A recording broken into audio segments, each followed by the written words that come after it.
pretty much here, actually, from individuals that spoken to already and we reached out to. So I think I saw Kristen. Did Kristen make it in? Kristen, I'm sorry. Houston State outside. He's here for another meeting. He said he may come in. Oh, okay. I got you. Thank you. Never mind. Oh, no problem. I'm sure maybe some other folks may drop in or not. But again, I appreciate everyone taking the time to get together. I just want to lead this off with, there's a lot of talk, obviously, in the community over the last several weeks. A lot of that is I probably started that. And I know that I probably ruffled a few feathers, including some individuals in this room. And at the same time, I want to put out there, and I've had discussions with some others, my intent was never to shine any type of negative light on our city or on anyone in here in particular. It is to spur a conversation and hopefully facilitate that conversation into some sort of positive solutions. A lot of things have been happening as of recent, and I thought it would be best that if we could hopefully get together and have that conversation. And again, I wanted this to be focused on kind of short-term and potentially long-term solutions. I think everyone knows the issues. I don't think anyone who's been not even only in this room or in this community knows it. We don't need to talk about all the different issues that happen in downtown as far as whether it's the homeless issues or vagrancy or drug issues or crime or this, that, and the other. We know what the issues are. It's how we're going to be able to confront those and move forward. A lot of these things, when they occur, they become, I won't say clickbait per se, but they get people very excited. And I know that letter that I wrote obviously probably added fuel to that fire. But again, I reiterate, the reason that behind of that was to help spur a conversation. And I know I'm not wrong on that, so I don't apologize for writing the letter because I know that the community is feeling this way.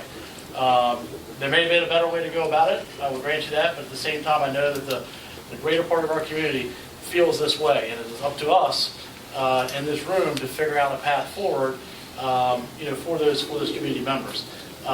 Everyone kind of has a role in this.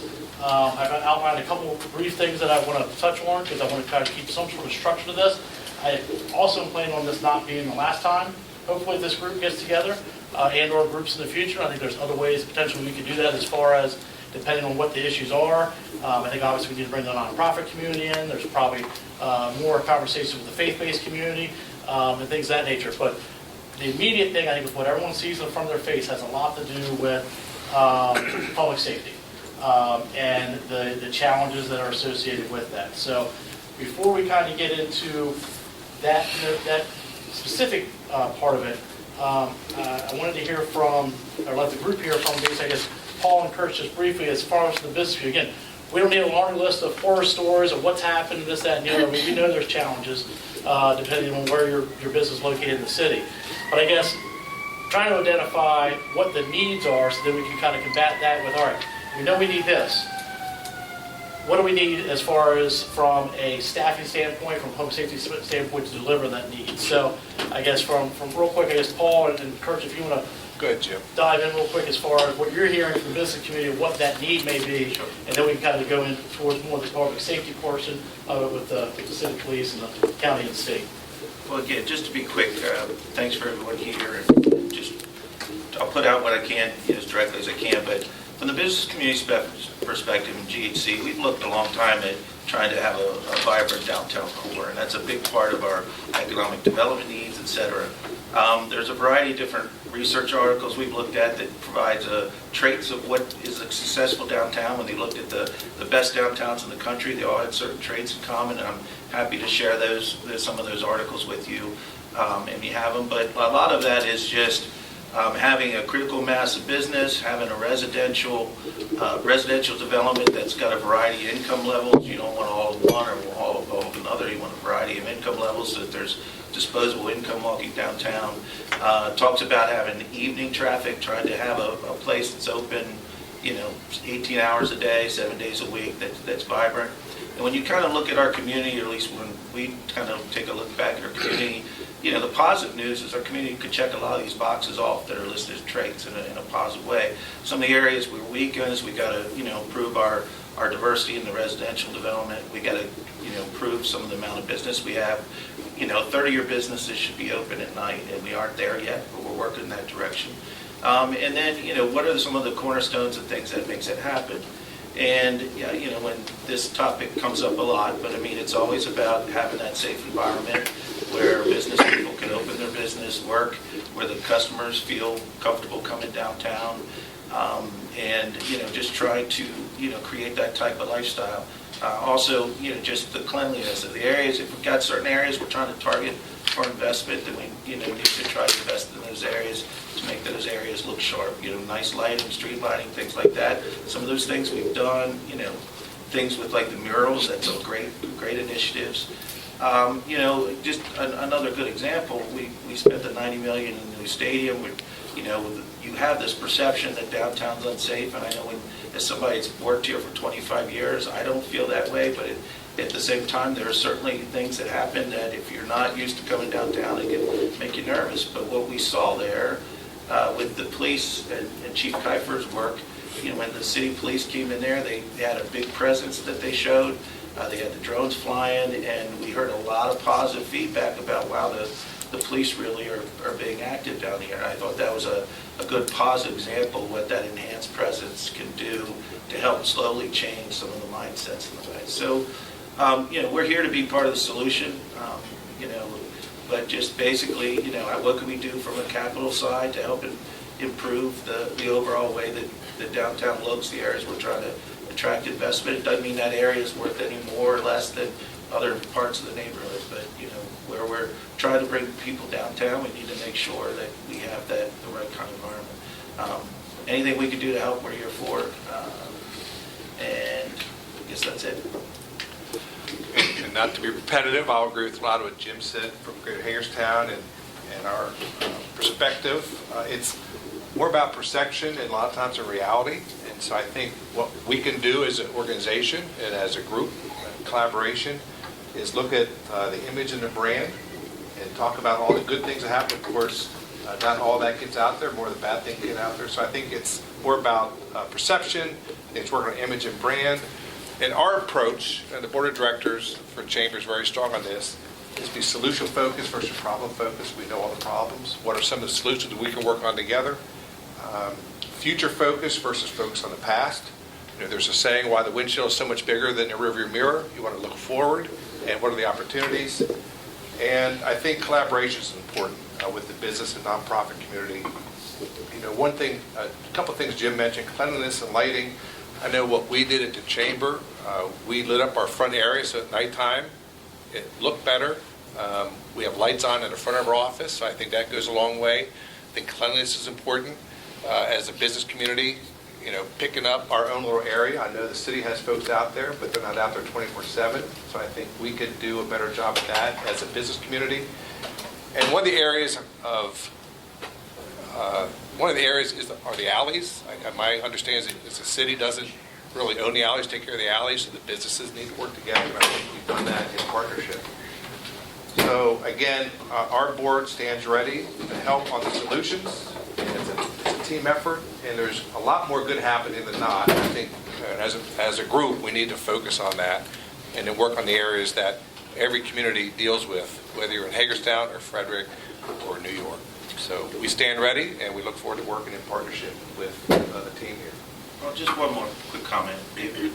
One thing I think that would help is as we're all trying to see where to put our own resources and try to make things better, is if we all were operating off the same page of data and metrics. So what are those stats we're trying to track, and are we really tracking the results of when we put in new programs? How do they work? How do they not work? But if we all kind of had that same set of metrics and goals that we're trying to go after, then as we make our own decisions within our own organizations, we can kind of weigh those against that set of goals or this set of statistics and say, are they going to help or hurt? And if we just kind of all knew which one, and you see a lot of stuff flying around from the different groups and organizations, and I don't know, what are the ones that we all want to say, okay, these are ones that we have faith in, these are the metrics we want to start tracking, and then as we put our policies and our own resources to what priorities we want to work on, how does that fit into that framework? One more piece, since Jim brought this up. we need to be advocates. I say this, a lot of chamber events, we need to be advocates for Washington County and Hagerstown. I have a friend who lives in Frederick, and she came to a ball game and was parked at the central lot. She said, I'm going to leave early because I got to get to my car. And I said, stop, Mary. It's fine. Number one, you're safe, and there's police presence out here. So I think we need to be advocates when we hear something or see something that may not be accurate. We need to stand up for our city and our community. And so again, sometimes that takes a little bit of guts, but I think that's what we need to do as well. So with that, I yield. So, well, I appreciate that. And I think a couple of key things that came out of both of those points were really three things. You talked about safe environment, you talked about cleanliness, you talked about the perception. And to your last point about advocate, I think perception is, what it is, so to speak. I mean, the perception is in this community, unfortunately, people don't feel safe in the community. Not everybody, but that is the perception. And so we need to figure out a way, whether it's the brand and marketing, the advocate, all those different things all play into it. But we got to figure out a way to, if it is just perception, and the chief, we've gone over crime statistics in the past and things of that nature, and they've been pretty steady over the years. They go up and down, and you have a couple blips here and there. But if the overall perception is, I'm not going downtown because of X, Y, and Z, we got to figure out a way to become more positive about that, and hopefully, take that perception away. And so, to me, part of that goes into that when we talk about that safe environment. Okay, and so I'll kind of steer this over towards Chief Kuiper and let him kind of introduce a few things as we've talked about before. We talked about staffing, some of the challenges that you're experiencing, and how that has kind of affected, positively or negatively, just it is whatever the challenges the department has had in regards to their staffing to be able to have a more highly visible, police force, so to speak. So. Okay. Well, no secret to anybody in this room that we've been struggling for about 5 years now. So, when George Floyd and COVID hit, there was a massive problem. Legislation changed. Policing became a targeted sport against everyone against us. Not everyone, but people against us that caused several people to retire and get out of law enforcement altogether, so they didn't have to face that. What I will say is that those challenges are such that we're getting numbers coming in. I'll give you a number from just last year. We had 356 people put in that they wanted to apply for the police department. Actually put into our system that they wanted to come test. Not everybody did. Not everybody showed up. But we hired 19 people of those 300-some people. I think if you talk to my counterparts over here, those numbers are probably about the same for them in terms of the percentage of you're getting. People can't get through the process. It's not like hiring someone to go out and I'm not no harm intended here to anybody else, but go out and dig a ditch somewhere. It's just not. So, and we're competing with all the other police agencies for that very small pool of people that are capable to be eligible to be police officers. So that number is really small. So when you're looking at, I need people, MSP just canceled their academy, I heard, because they only had 4 people in it, and then I heard there was cancellation for that. Is that correct? No? We have 22 in the class. Right, but numbers are down from what you usually have. So those are those things. The last academy, you guys didn't have very many in. This academy you do. We had 2. This academy we have 9. Yeah, last academy we had 8. This academy we have 2. So those numbers ebb and flow based upon just who comes through your door and who can get through the process. So currently I have 81 officers that I have hired. They're either in the academy, they're in field training, so I have 71 actionable operational members right now. Some are out on maternity, some are out on medical. So I got 71 officers. I have 30 officers in patrol right now. So those numbers aren't going to grow anytime fast for me. We can't chart out all of our progresses to look forward. So even if I don't lose a single person between now to get to 91, which is my current authorized strength, it'll take me 2 years. Why is that 2 years? If I hire someone today, the next academy doesn't start until January. That academy lasts 6 months, and they have 4 months of field training. Those numbers progress out. So unless I can steal from these guys to get people that are already certified, I'm 2 years out from getting to 91. by going the traditional route of hiring someone in and putting them through an academy. We've offered signing bonuses of $20,000 for lateral people within the state of Maryland to come work for us. We've offered $10,000 for people that are considered certifiable from outside of Maryland, so typically Pennsylvania is the main source. And we've picked up a handful over the last couple of years. Reasons why? Don't want to move too far away where we're sending them out. We're at IUP up in Pennsylvania. Every single police academy that they hold up there, they are self-sponsored. We've had people come down, ride with us. We've had people get in our background process, and then at the last minute they choose not to. Their families are up there, so they don't want to move this far away to be away from their families. We have hired people to get into the academy months ahead of the academy even starting. Why? Because they've applied to multiple agencies at the same time. And if I wait too close to the academy to hire you, you've already chosen to go somewhere else. And in that process, just last year alone, we had 4 people that we had hired that went to the academy, because I was supposed to have 12 in the academy last year, 4 quit before the academy started, 2 weeks before the academy started. Decided that wasn't for them, they didn't want to do it. So the challenges are, we have a society that, and I think talking to other people in here at businesses are suffering the same consequences. People don't want to work like they did before. The work ethic has changed. But getting into law enforcement is extremely hard. That pool of people has really canceled itself out in large part in the last 4 or 5 years. It's starting to come back. We're starting to see, better numbers of people coming in and testing.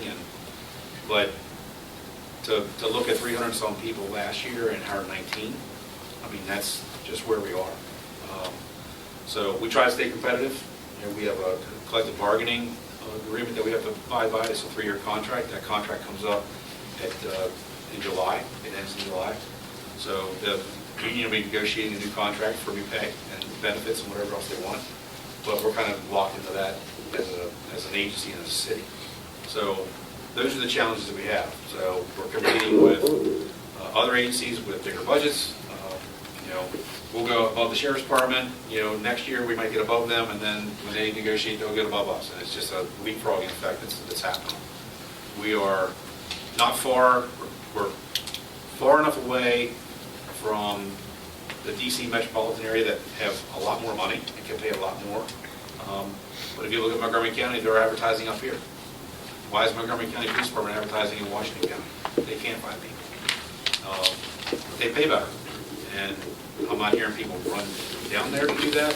That's the competition we have. Frederick's just crossed the mountain. I've lost quite a few to Frederick. Their starting salary is at $71,000. We start at $54,000. That's just where we are. I mean, and that's not something that I blame City Council or anybody else for. Their tax base can afford that. I'm a realist. I know where we stand there. I've done as much as I can do within my budget over the last couple of years to take money that was generated for staffing. I was staffed at 112, but I wasn't at 112. I was at 95. I couldn't get past that mark. And I was losing people. I was losing people to Frederick and to the Sheriff's Department and other places at record numbers. And I needed to stop that. Because, again, bringing somebody new in takes me 2 years. If I can save somebody from leaving, then that benefits us. We repurposed salary savings by taking that budgeted money, that 112, knocked it back to 104 at that time, to put money in the pockets of the guys that were here working every day so that they would not want to leave for better money and for those other reasons. And those efforts, along with contractual changes that we have with the last contract, some of these guys got 25% pay raises. I mean, a lot of money for them. So it really stopped that flow of people leaving for all those other reasons. Now I'm losing people for what I told you. They get in here in the academy and they quit before the academy starts. They quit, they can't make it through the academy. There are other reasons why the staffing level is where it's at.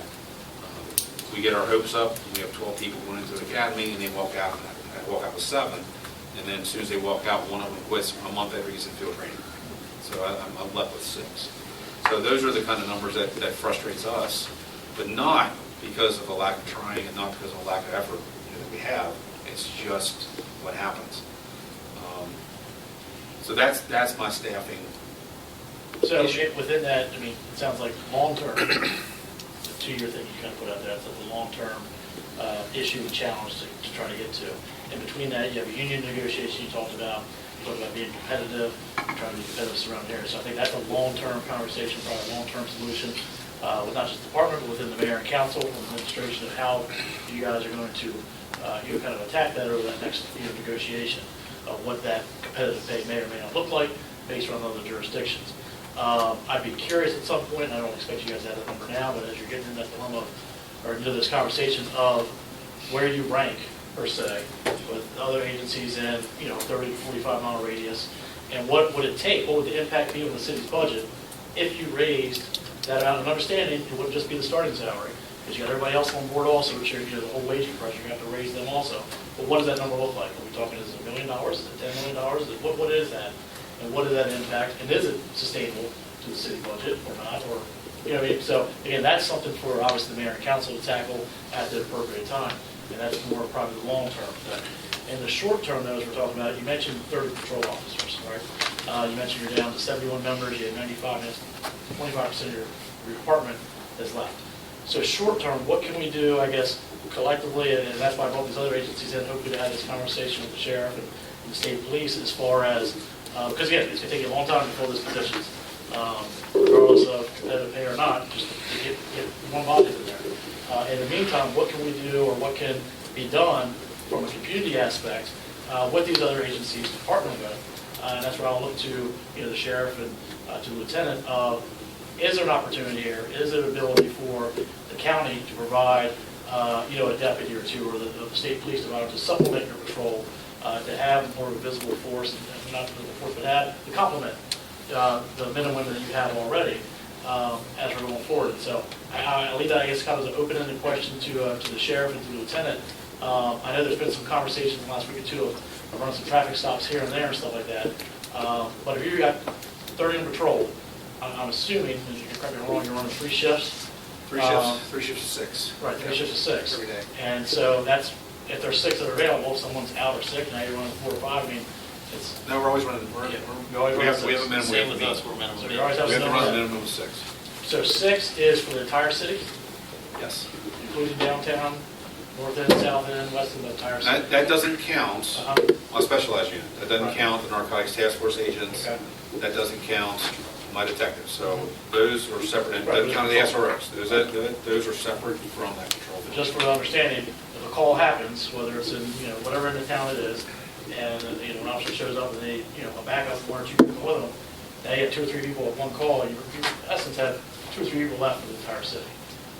Which I'm sure is a very challenging, I'm not criticizing it, I think it's just the reality of what it is. And so that's why I'm asking, is there an opportunity for some supplemental help potentially from the county and the state? And so I guess I'll kind of... Well, let me speak up for that. So, yes, 6 isn't a number we want to be at. Never has been, but it's where we've been for the last 7 or 8 years. It's just where we are. What we've done, what we've done is we have created things like our watch center, which takes about 30% of the calls for service off of the men and women on the street to allow them to handle those more in-need calls, so they're not bogged down with the calls that tie them up that doesn't need to be. So we've created that, and we are meeting our goal of about 30% of the calls for service coming off of the men and women, so that reduces that call stream. When we purchased the drones, that wasn't done just for a specific reason of the dirt bikes. That was the catalyst for it. But those drones fly every day, and they take the place for certain kind of calls. They'll take the place of 6 to 8 officers, depending on that kind of call. So we're trying to find mitigating ways of doing that. We've hired our very first part-time police officer. We Robinson, he's been working for us. He comes in and works upwards about 20 hours a week for us, fully certified. All the things he's supposed to do. We give him targeted approaches to work on.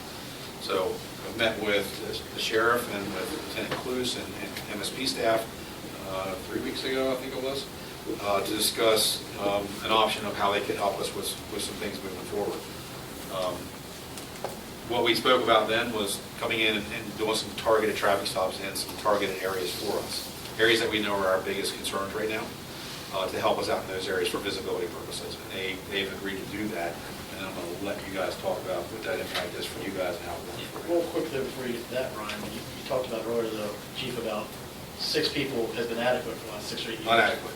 Well, that's what you've been using, though. You said you've been getting by with it. Because union contract decided that's what they wanted it to be, Right. so they got time off. But I guess what I would push back on that is, and just not just from the role I'm in now, just as a citizen of this town, I think there's an expectation that there's a more highly visible police in the community than 6 people on any given night. And so I understand the drone programs are great. Look, I'm a huge fan of that. And if it can, from a policing standpoint, help alleviate some of those pressures, I'm all for that.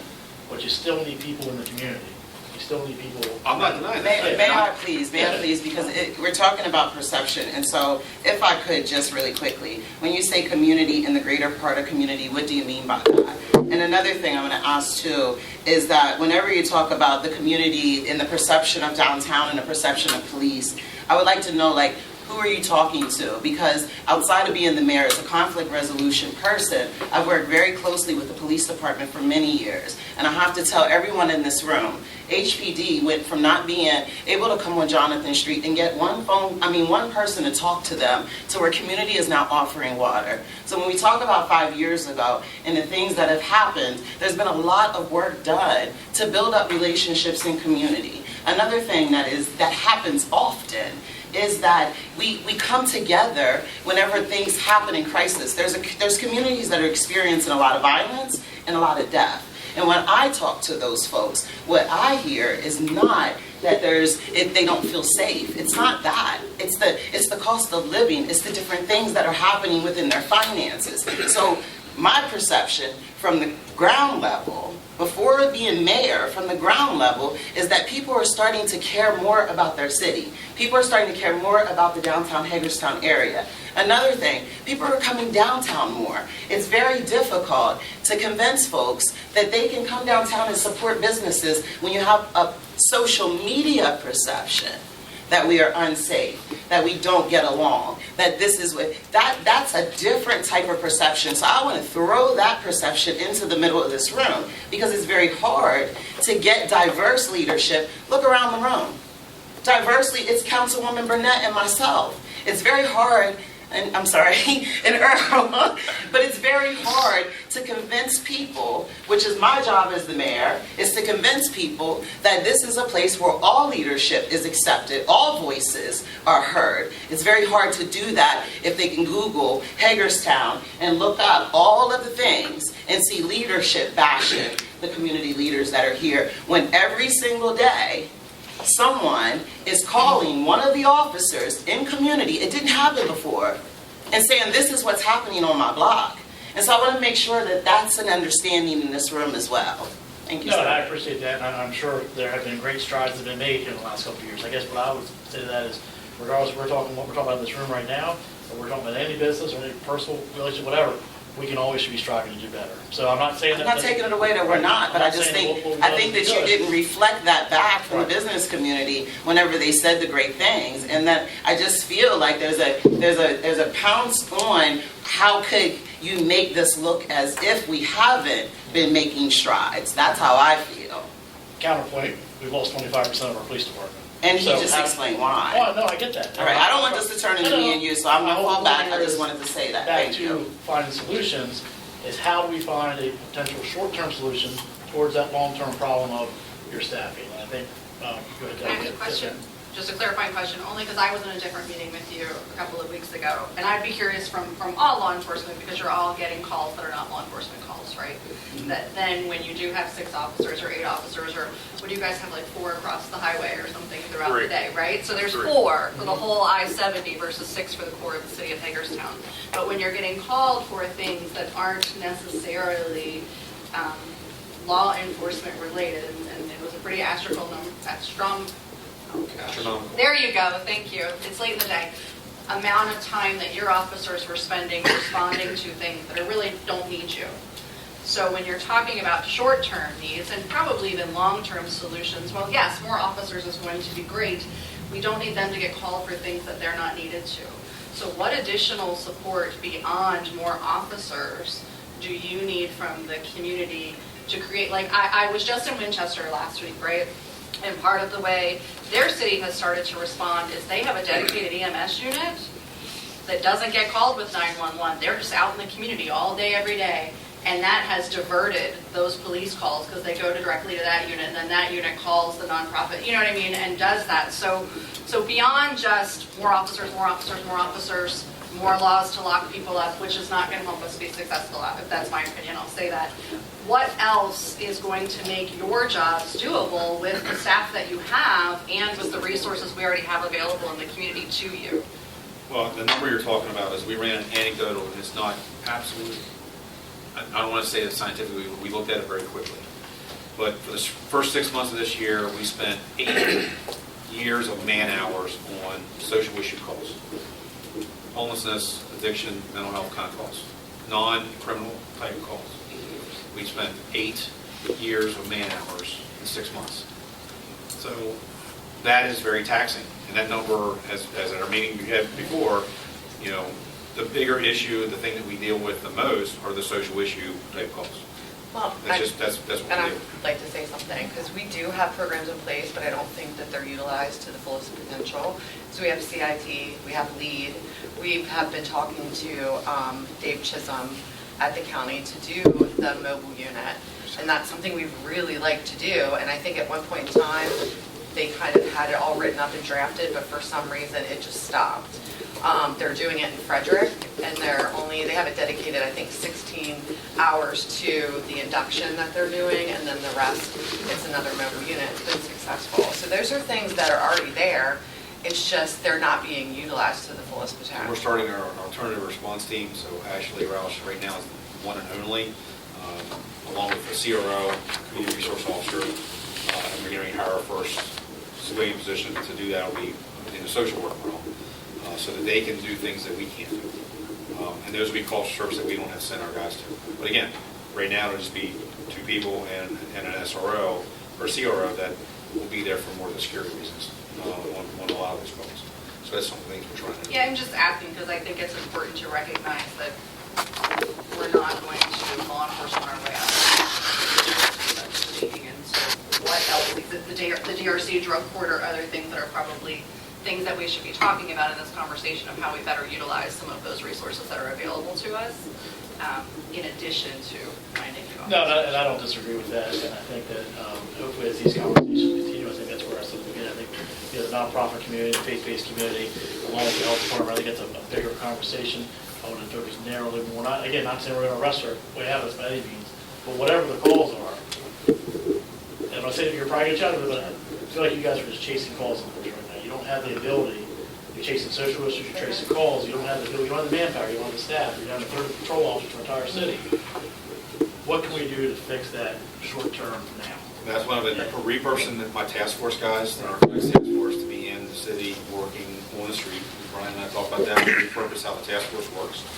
So they're not just dealing with confidential informants and making buys, one of the things they've done for 25 years. They're actively going out and targeting areas of the county and the city, mostly the city at this point, but we've had some things in the county, to go after those bad actors that we know are out there. The ones we have You're talking intelligence. about, like, you're using the NTF folks kind of almost like the street crimes, is that what you're getting to? Yes, they're more ad hoc. It's not full in the city all the time because they have responsibilities for the county as a whole too, being the narcotics task force for Washington County. But yes, they're in every homicide, every shooting we've ever had.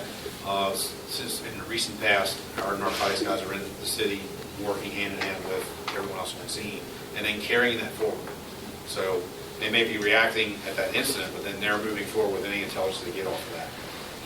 Things that lead into other people that are dealing with guns or drugs, they're going after those targets then based upon what happened at that incident. So it's proactive on a reactionary basis to some extent. You were doing that, you said you're killing people away from other things. So I guess back to 5 or 10 minutes ago, I guess I'll kick it over to the sheriff and to the lieutenant. And obviously would encourage any chime in from the commissioner president or county administrator. What type of assistance can the county provide from your department, sheriff, potentially to the city to help alleviate with some of the staffing shortfall? One thing that I think a perception is maybe in this room or maybe in the public is that we don't work together. But I know that I mean, we're working together on a lot of things that go unnoticed. Narcotics Task Force, the Academy, Special Response Team, I think they're out serving a warrant currently. So we worked together on the Narcotics Task Force when we had the one murder downtown. It was recent. All the guys went, the county guys, the city guys, they were on that. Scene security, gathering evidence, writing search warrants. So, I mean, we couldn't operate without the city officers. And I don't think that it would be very difficult for them to operate without us. So some of the things that we did do is on just the presence that we put downtown with some, usually 4 to 12 shift. That's when, we were lacking that presence. And so we're doing an hour a day and more if we can. But we're putting them in those targeted areas that Captain Langston and Chief Kuyfer come up with. And we've had some success on getting some, we obviously have had presence down there because we're making traffic stops. I can let the state talk about what they can do, but, one thing that Chief talked about, we're at 6 deputies for the whole county. That's our minimum manpower. And we're at that about every day right now. Now, we are close to fully staffed. We had 107 authorized positions, but we have 11 of those are not active right now. 2 of them are vacancies, and 9 of them are in the academy, and they're 9 months from hitting the street by the time they're off their FTOs. Something else, the digital forensics unit that we have 3 deputies assigned to that. We do all the child pornography for the whole county. That, it helps the city with reduce. They don't have to worry about that. The state, they pass it on. We work hand in hand with some of the state digital forensics to take care of that, and it's huge. It would blow your mind the amount of those that we get per week. I was amazed. Talking about some of the challenges, I'll just give you my experience. When I was hired with the state of Maryland, there were 1,600 people to test for 10 positions. And I always said when I was in the academy, for the top 10, I'd hate to see the bottom 10. So it's a joke, you guys can laugh. Lighten the mood a little bit. And the colonel can tell, and Lieutenant Close can tell you, the numbers at state police when I was hired in 91 were probably around 2,000, 1,800 to 2,000. What you guys now authorized for? About 1,400. So it's everywhere across law enforcement. We just interviewed a lateral from Cambridge. Their crime is really bad in Cambridge for some reason. They're down 30 officers. That's more than half of their police force. It's not just here. I don't know the solution to it. I think the pendulum's starting to swing back. Just getting, as Chief said, getting them in the door. I know one of the hurdles that we've had in the last 2 years is we have these kids that have come out of high school or college, and they come in and apply, and they've smoked marijuana within the last year. And it wipes them off right off. It disqualifies them. And we have to try to get that message out to the population. We're trying to hit people at younger ages, and I'm sure the Chief is too, at those middle school ages to push them to bring them up through the ranks. If they do want a career police in law enforcement, that we kind of get them on the right track. So there are some things that we're dealing with. I think initially, everybody in on any given night, 6, and 3. So we're 15 deputies, Hagerstown city officers, and state troopers on the road. Now, like I say, that's patrol only. That's no specialized unit. And that's not supervision. Yeah, that's not supervision. That's just, I get that. Yeah. Again, you guys are. It's a lot to cover. But a lot of area to cover. Right. And again, maybe I don't know, maybe I'm wrong. I think there's, and maybe the community's naive. I just think there's an expectation that there's more than that. And I get all the challenges that I got, just trying to figure out a way how to work through that. So, I appreciate rewind a little bit how you said you have some folks going in kind of an hour or 2 here and there. I guess, is that, sounds, not appreciative, but is that the best the county can do? Basically, is to basically have someone come in an hour or 2 to help out the city, which again is a part of the county, obviously. Yeah, we're trying to do some other things, Senator. We're also working some joint, I know they're taxed for even having guys work overtime because they're getting mandated to work for manpower. So the state and the county, we're working together for special enforcement and targeting the Hagerstown outskirts. So we're still, like 40, so we're visible. And we can help if someone gets in trouble. That's the biggest thing. We want to make sure, everybody here will tell you, we want our people to go home every night. Sure, I understand. And that's the first and foremost, is community and police safety. And that's what we strive for. So we will look at it and see if we can, if there's anything we can push anymore. The biggest thing that we have is there's so many opportunities for overtime that it's just taxing the people that we have. And I'm sure the chief and the state will tell you the same thing. They get tasked with the highway construction zones. And from the board's perspective, they're absolutely 100% committed to making sure that the city succeeds. I think at this point, staff would need to bring that back and take a look at it, analyze it, determine the cost, because ultimately there is a cost to providing these additional services inside of the city limits. So we would need But to. a cost that the city resident is paying for. So it's not. Well, the There's city an offset, but that's a bigger, deeper conversation. I would say the city residents are given. This whole county seems yeah. divided. This is a Washington County problem. Yeah. City residents are given a Hagerstown is the discount. Center of that problem.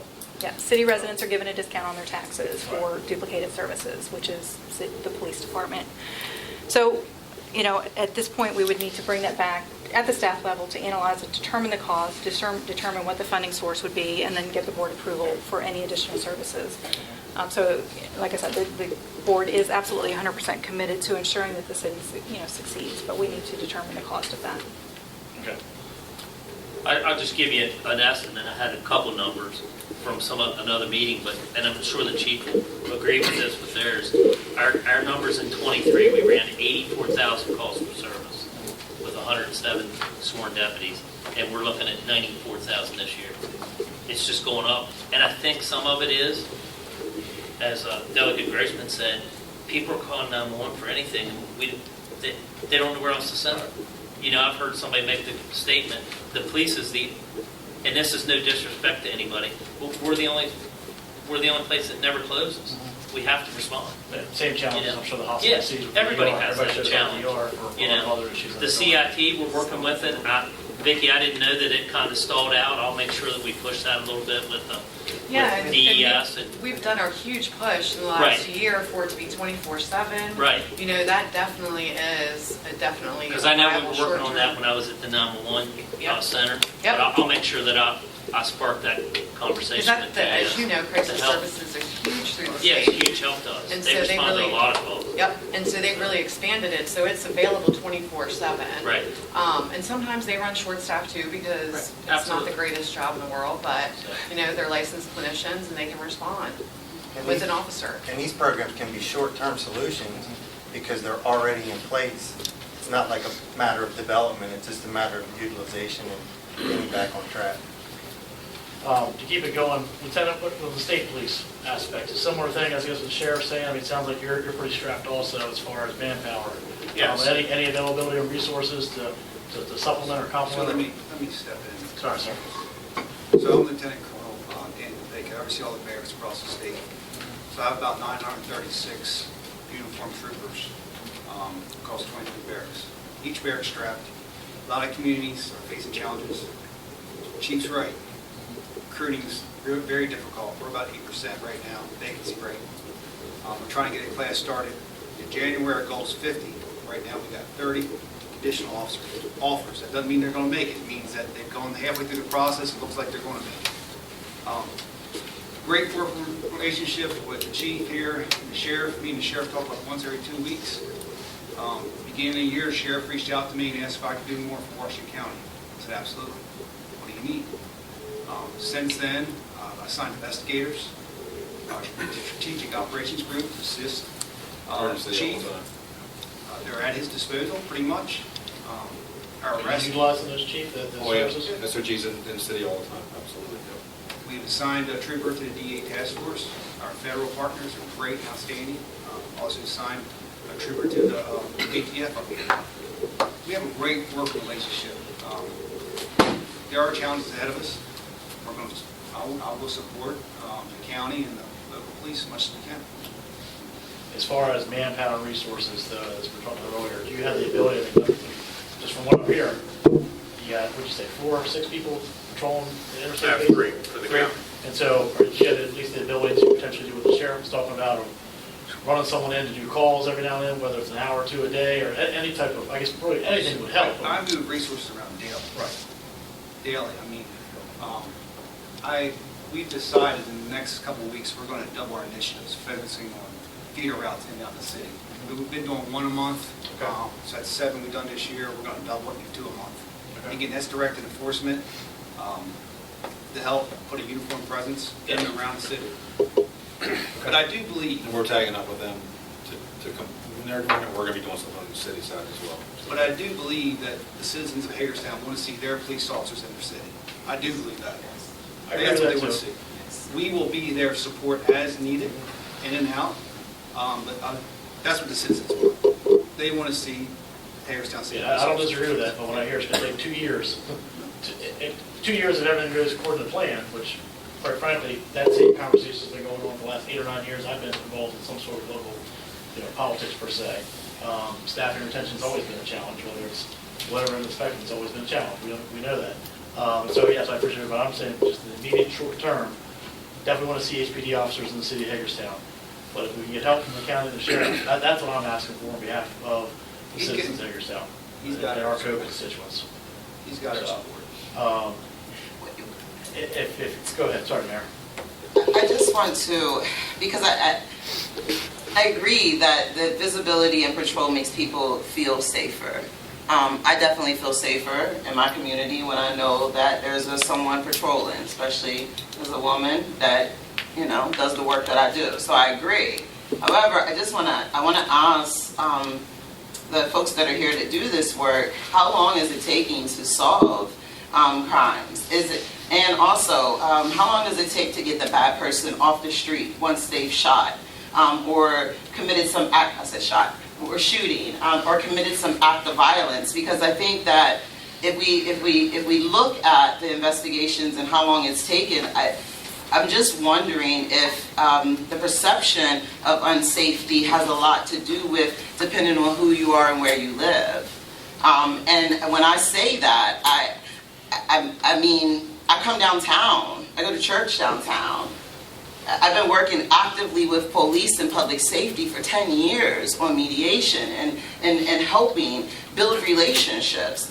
And there's a lot of things that are happening that I'm not used to. And my kids are not used to. However, I'm not getting the sense that we're unsafe from the community around me. I have a woman that lives on Locust Street. She's able to call someone from HPD and they come immediately to move people from in front of her house. There's people and community members that will come and talk with you guys about how they don't care anymore. They will send pictures, they will send videos, they will talk to police on their porch in front of people. And so I hear everyone in the room, but again, I want to know, does it depend on who you are? Because when we're navigating downtown, I don't see any of the folks feeling unsafe. Actually, 4,000 people on the street 3 days a week has made the downtown much safer. And I would agree with that as far as the merits that we talked about before. What has been done at Paris Park has been put on this. And that took away patrol too. So then you had community only seeing police there, not patrol, I'm sorry. But you had, let me just say this with perception. You had community that was coming down to baseball games and they were seeing tons of police which perceived to be patrol and not police in their community. And so we addressed that. We addressed that with Captain Langston and the lieutenant. We addressed what that meant to the community. It's for visibility, but there's still patrol in your communities. And so these are conversations that happen often with community. I agree with that, and I think, and I guess what I'm getting at is we'd like to see that expanded to a larger footprint of the city than just the immediate downtown area around the ballpark. And how do we work towards that? That's what I'm saying as far as whether you're in the south end, the west end, the John Street community, north, wherever you are, people want to feel that same feeling that they feel it. Now, look, I'm not naive to think we're going to have a police officer in every corner. That's not reality. Senator, what people are you talking to? Because I just asked that generally because all of the folks that I go and I talk with have never seen or met someone that is in leadership before. When I'm sitting in a community with a police officer and we are talking, whether it's Locust Street, whether it's the south end of Mulberry, whether it's all the way out by Fountainhead, they're saying we have never had anyone show up. Me and Langston just showed up at someone's house on Mitchell Avenue. And so I'm just, and they are willing to work with the police. And so there's a lot of question around my leadership on social media, and there's a lot of question around my leadership across the state.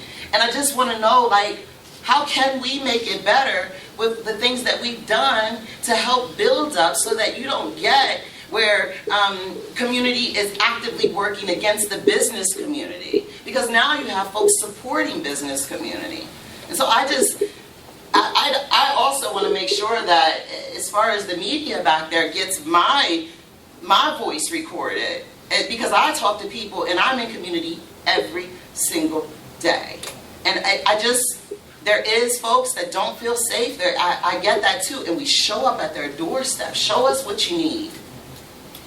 I think that's what I'm speaking of, what that expectation is. Maybe you're talking to different folks than I'm talking to. I can't tell you that.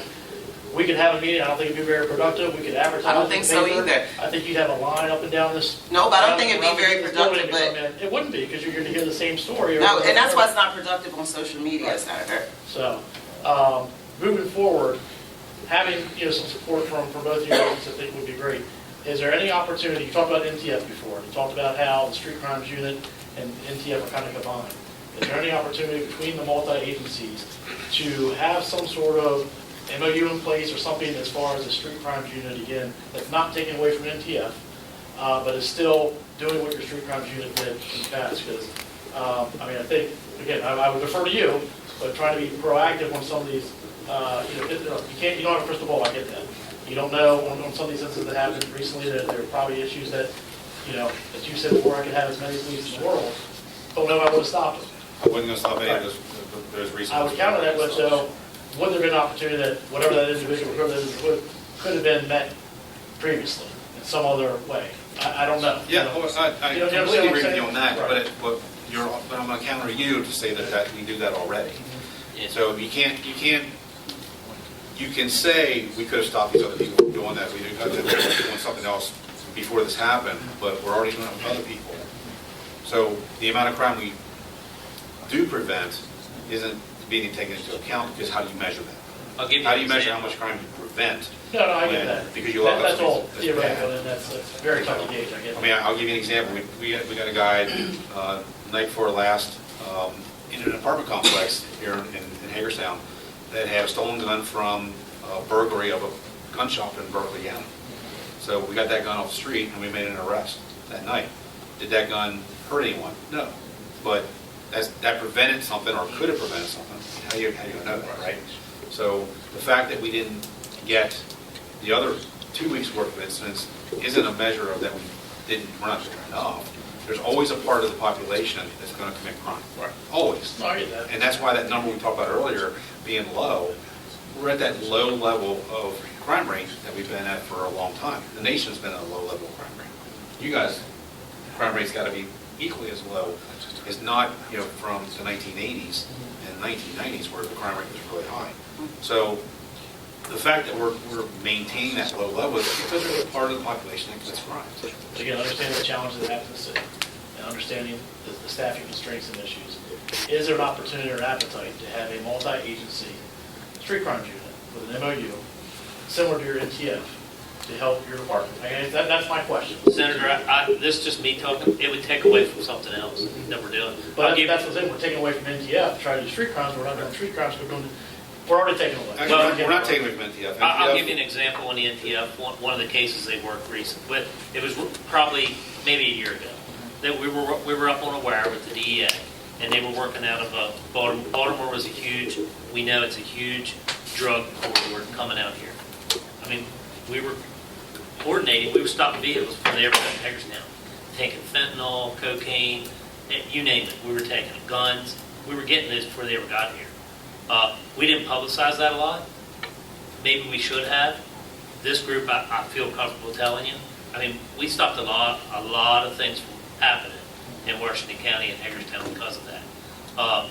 But if we focus toward something else, I'm afraid we'll take away from some of those long-term and investigations that we need to be doing to stop that type of things from getting to our communities. And the blending of what we did with NTF and also doing the street crime stuff, which is my street crime guys went out there and became the agents, is that we can have that blend now. So when we have something going on, when we have actionable intelligence in the city that says this is going on as directed towards violence, and it made it very clear when I did this with, Brian knows this, when we re-updated the MOU with NTF, violence had taken precedence over drugs. But drugs is always going to be linked into that violence anyway, for the most part. I'm not saying all the time, but a large part. So when we have actionable intelligence on violence, then those guys come in and they work that until it's concluded. Then they go back and they do the drug work. And it's still available to help with anything in the county with a big case. We can still roll in and do that. It just means overtime for those guys to do those things. So we've found ways to navigate that shortfall by making us more efficient in areas with the people that we have. So basically, short answer is no. They're not an appetite. I mean, we'd love to do What it. I'm suggesting I would is do that- it. There's no staff. More, to do there's, that. I don't have anybody to do it with. There's no staff. I mean, We have to take from something else.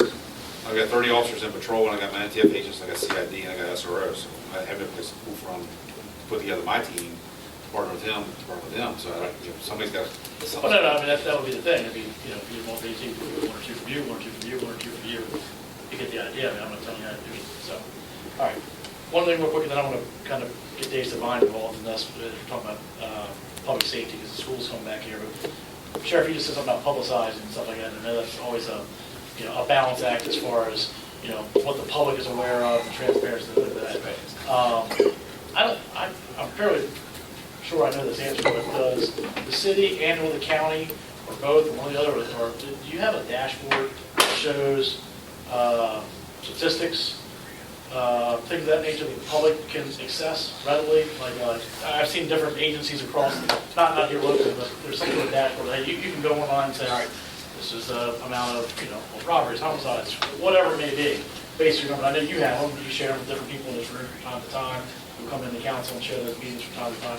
But is there a place that the, common citizen can go online and see, whether it's in the county, the city, or even the state? I don't know if the state has one or not, a dashboard that sees crime statistics. Does that exist? We don't have one on our site or anything. I mean, that's something we could look to do, but we don't have it that's readily, easily available. I think the city does the same. We put it out monthly via social media, say, hey, we've had this many calls for service. I think last month was Right. 8,400. different We break things down, over the past we had years like 300 that. arrests and number of traffic citations, but we don't break it down into, the different crime Like categories. you'll see a lot, like the health department does that. Right. You have different dashboards for different things. You Yeah. can go on whether it's opioids or whether it's back during COVID or whatever. You can see what's happened in any locality, in any city. And so I just didn't know as far as that information is accessible or not. We could look at something like that to be able to do. So moving on, because I know people's time is precious here. Last commissioner meeting, I know that there was a bunch of parents that were concerned, particularly with some of the public safety issues within our city limits road, our walkable schools.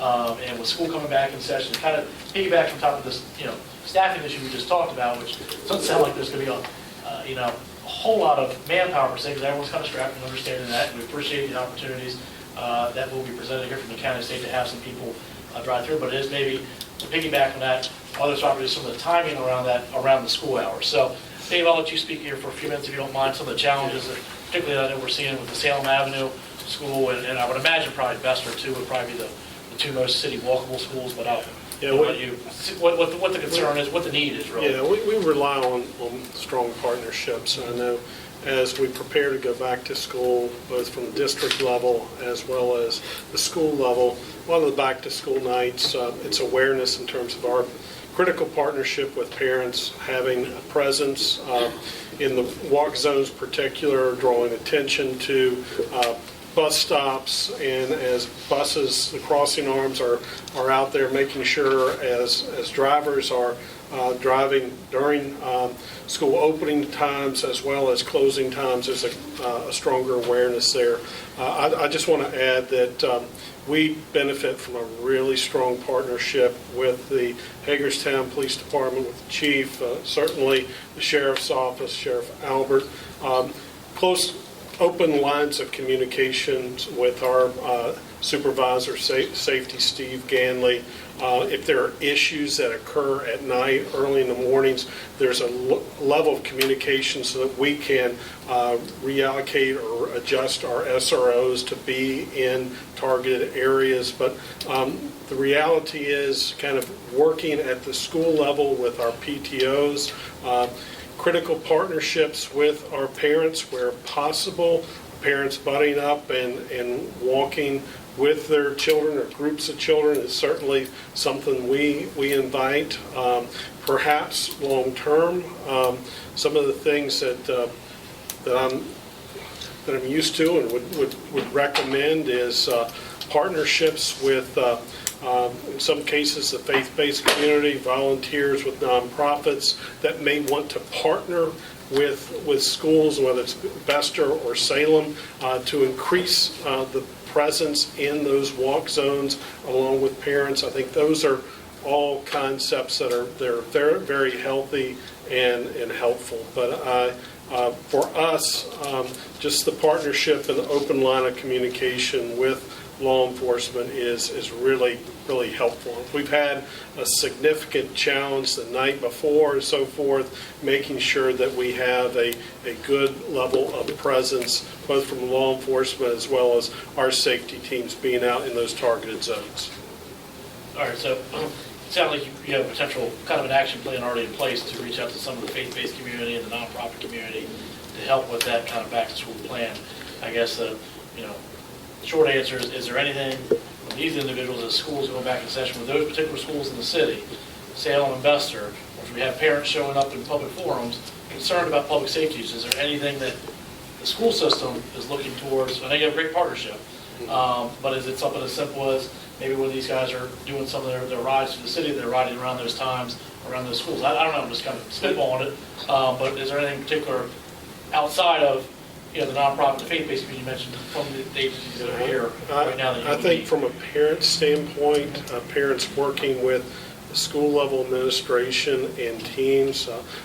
I know from my experience as a school level administrator, parents want to be a part of the solution. In many cases, especially at the opening of the school, we invite those parents to work with the school PTOs to be a presence and where possible, walking with the students. And certainly if we have any targeted challenges the night before or the morning of, we will work with law enforcement and also make sure we reallocate our resource officers and also central office safety and security team members to those zones. Okay. Sheriff, you were going to say something? Okay. Well, I just wanted to mention, we always do it. This will only be my second school year being in my office, but the sheriff's office has historically, the first week of school, our patrol guys, that's where they're at. Sure. Beginning in the evenings, they're making those patrol checks through there, and I'm sure the city does the same thing. Yeah, day one every year, as long as I can remember, all my staff is working daylight. The first day of school, we're at every school. We're there to visibility for the vehicle traffic and pedestrian traffic to make sure everyone's getting there safe and feel good. And then, the first week of school, we're not just patrol, detectives, and staff, myself, we're all out. We all go out that very first day of school, we're all out. And then that is the extra patrols. Senator, just for clarity, when I referenced an opportunity, from my experiences, I know many nonprofit organizations and the faith-based community want to be a part of the solution, and they have volunteers. Now, obviously, they would need to go through our volunteer approval process, but if we have any organizations that want to adopt a school, whether it's Bester or Salem, to help out in the mornings during arrival time, in those walk zones, or in the afternoons at dismissal, we welcome that level of support, and I would imagine our PTOs and school administrators would support that as well. That's great. I appreciate what you guys talked about the first week. I guess long-term, what potentially, not an answer for that, but looking forward, what happens after week 1 or week 2? First day is great, week 1's great. But, what happens in, October, November, when the parents start coming back into commissioner meetings again and school board meetings. And so just something to be thinking about, going forward. And so, all right, well, I appreciate that. I think the last thing I wanted to kind of touch base on here today was with harm reduction. And we've talked about this in the past. I know you guys had a meeting with council here just about a month ago. And first of all, Mayor, I'd like to commend you from that meeting. I watched that meeting, really voicing some of the concerns, I think, of the entire community. It's a challenging situation. We all know that. And let me leave this off with, I have no intent here to talk about getting rid of harm reduction. That's not what I'm here to talk about. I'm not here to talk about ending the program. But the reality is, and as you said so eloquently, like, what do we do when folks wake up and there's these needles on the street? And it provides, I think Vicki said, a very visceral reaction. You know what I mean? And how do we combat that per se? It was interesting. Right after that letter went out, it was right around the time you guys had that meeting. I got an email from a behavior specialist from Johns Hopkins, maybe had worked with you guys before, talking about the needle exchange program, and suggested as far as, is it an actual exchange? But I don't think it is right now. It's just to give out. But I guess maybe I'll kick it over to you guys here for a second. I guess to kind of give the quick overview of maybe, I asked you if you had some numbers, how many needles are going out, how many are coming in, that type of thing, how many you collected, how many calls you getting, that kind of stuff. So needles going out in 2023 were 21,570. And the ones that we collected, basically individuals bringing them back last year, were 11,388.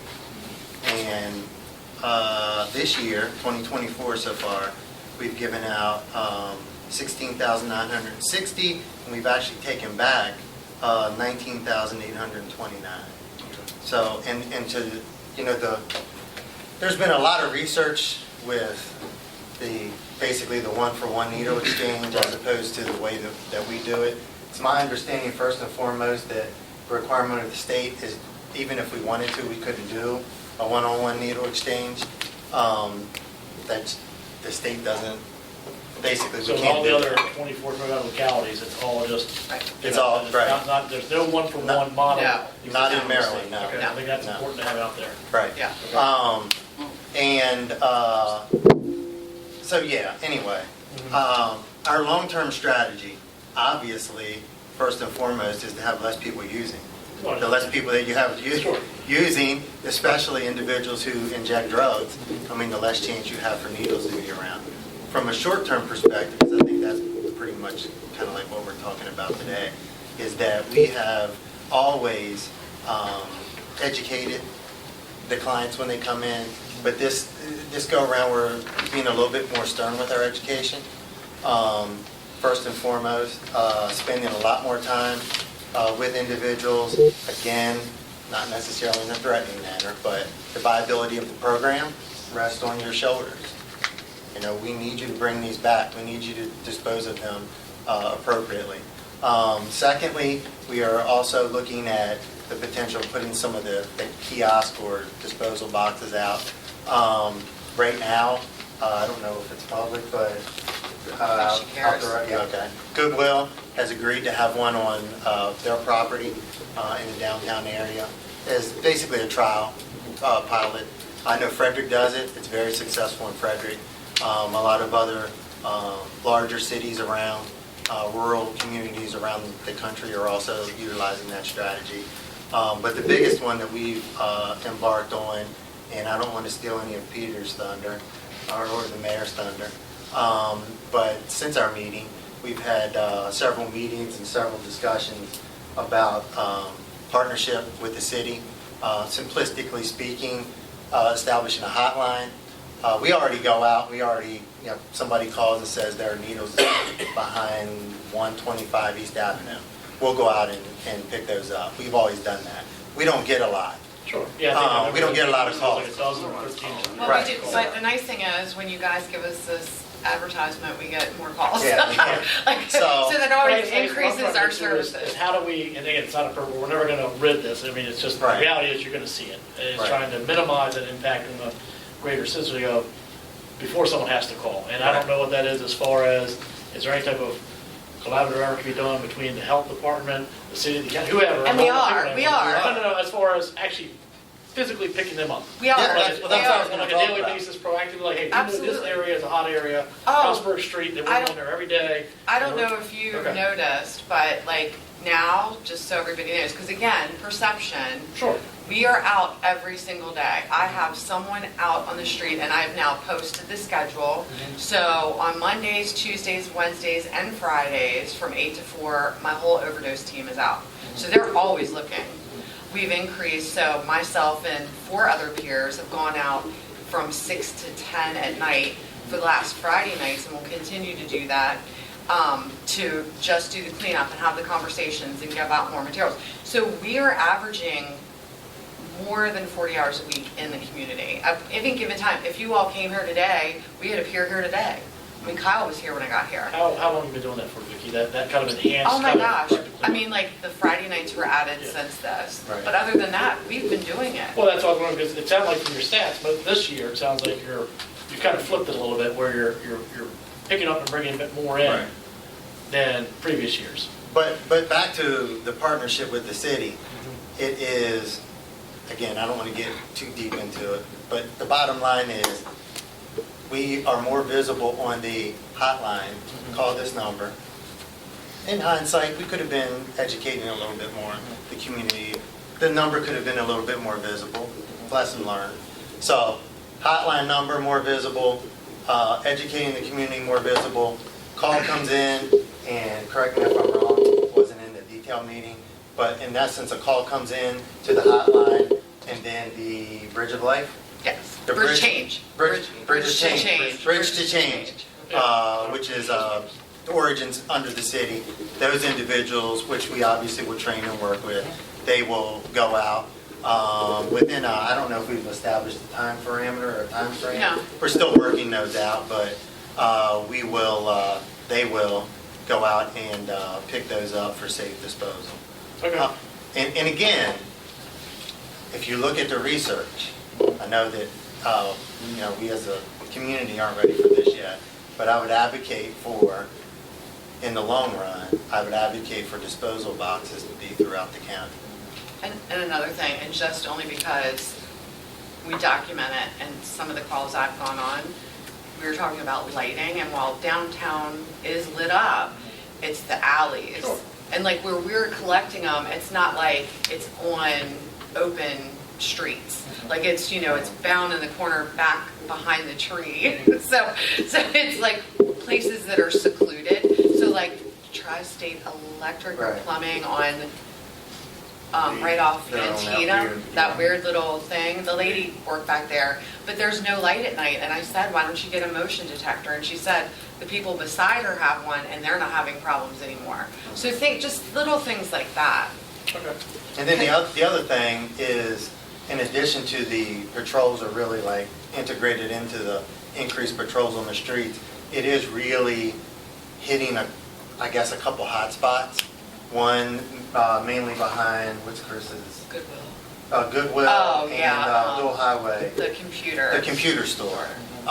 There seems to be a concentration back there. Yeah. So once a Those are week. known areas, right. Yeah, once a week hitting those known areas, a little bit more aggressive than And we we had have in the past. good relationship with the vape shop, and we've even set up tables there, not around this, but more around youth vaping, but also just having that relationship. And we do Save a Life Narcan Day, we'll be there.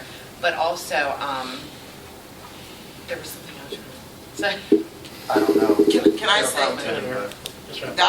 That's another thing with here in a community that I've been very, vocal about, is that the programs can be here, but not seen folks like they used to a couple of years ago, where you would see someone down in Jonathan Street area or down by the Locust Street area that was kind of doing the outreach. And that was where community was kind of coming and calling, is, you know, we're not seeing those things happen. And so if you're giving out breakfast on Prospect, and you know, and everyone gets their check on the same day, they get their breakfast, they walk straight down, they meet the dealer, and then they get high right there in community, and they dispose of their trash, their clothes, all of that.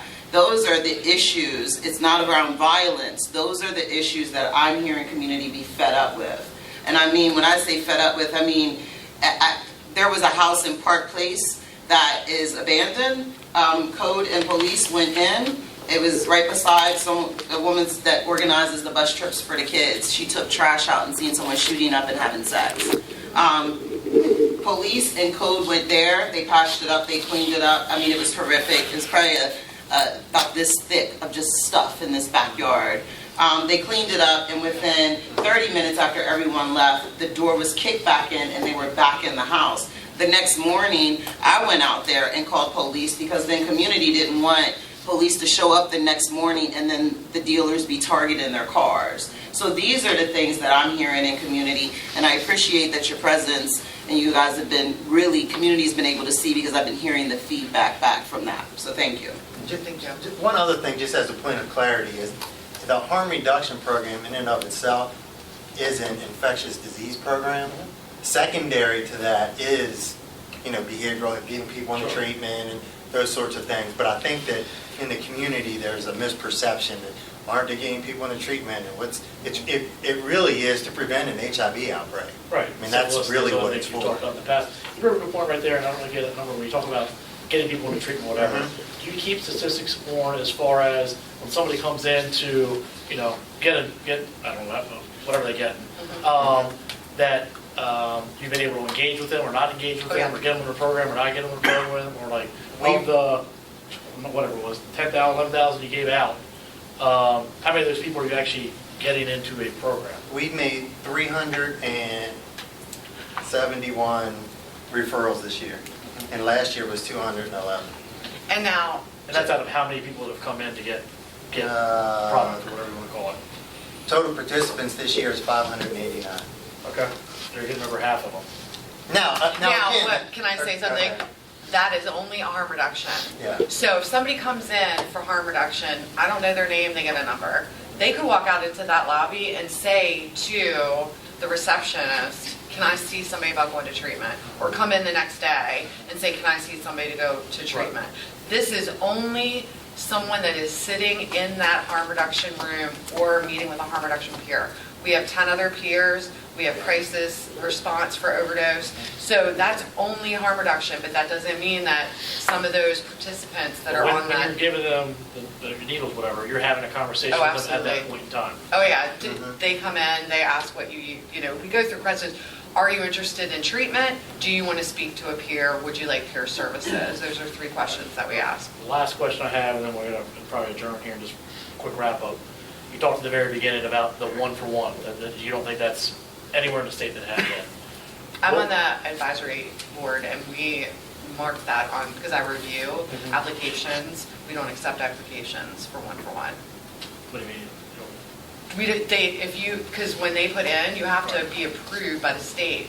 You cannot do a 1-for-1 exchange. That's a state thing. Right, so that's what I'm getting at. right. If there was to be a change on that, is that something that you would support? Or No. not support No, as it's far not as evidence-based.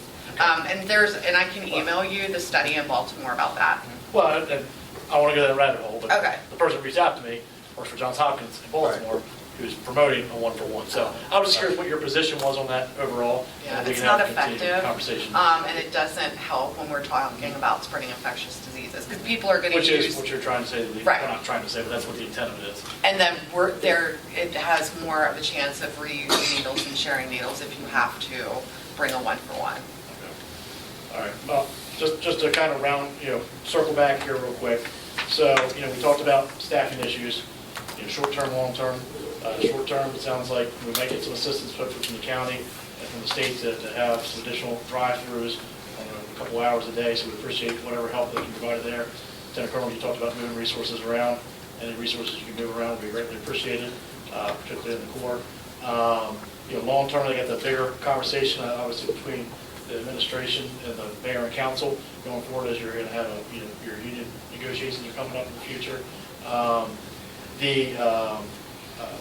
The school board talked about their challenges with the walking schools. It sounds like short term, actually, you seem to be in a pretty good position, but maybe long term, working with the faith-based community and some of the nonprofits to develop a plan that's going to be more than just the first day or the first week, so that we don't have a continuous issue. And then the last thing we talked about with harm reduction. You guys are, and I'll be honest with you, doing a lot more than I thought you were doing. Glad to hear those numbers as far as this year based on other years of how many more pedos are actually coming in off the street than in the past. So thank you. Can you share another number with you? Sure. What's that, the 59%? Yes. Oh, I just got today, we have a 59% reduction. If you look at the first half of last year compared to the first half of this year, we're down 59% in overdose fatality. And that's huge. We've never seen a number like that. Before we adjourn, I know the mayor's had a couple of things to say. Commissioner Bohr, I know that had you invited to represent the county commissioners, I don't know if you had anything to add at the moment. Yes, I would just like to say thank you for reaching out and having everyone in this room today. I think, we obviously have a wonderful community, and I think all of us are here with one goal in mind, to make it even a better community. And so hats off that we can sit and have this dialogue, and appreciate everyone's candorness and professionalism, and hopefully we can do more of this and less of maybe the social media, the letter writing back and forth, but we just need to talk to encourage the citizens of not only Hagerstown but Washington County, because we are a good community. We do work together, but we can do it even better. And I will just say that from my personal perspective, many of you in this room know that I have to bring this up. I was president of MACO a few years ago, and I spent a whole year traveling all over the state. And I was appalled by the other communities, the other 23 jurisdictions. Many of them would say, we hate our school board superintendent, we don't even speak to him. And we're buddies. And, we don't like our sheriff, we don't speak to him. And we collaborate and work together almost daily. And the same way with our police chief. So What about the health department? well, and yes. So, thank you, Earl. So we have a lot of good things going. We need to continue this and strive real hard to make this community the best. No, I appreciate that, Mr. President. And my intention here is to hopefully, well, I should say hopefully, but continue this conversation, not just with this group here, but I think there's other opportunities we talked about with the faith-based community, the nonprofits. We heard those multiple different conversations going forward, as far as some other groups and obviously concerns. So unless anybody else had anything to add, Scott, you got anything? Michelle, I know we heard from you earlier. Did you get anything else? No, So, thank all you. right. Well, again, I appreciate everyone for making the time today, and look forward to continuing to work with you here.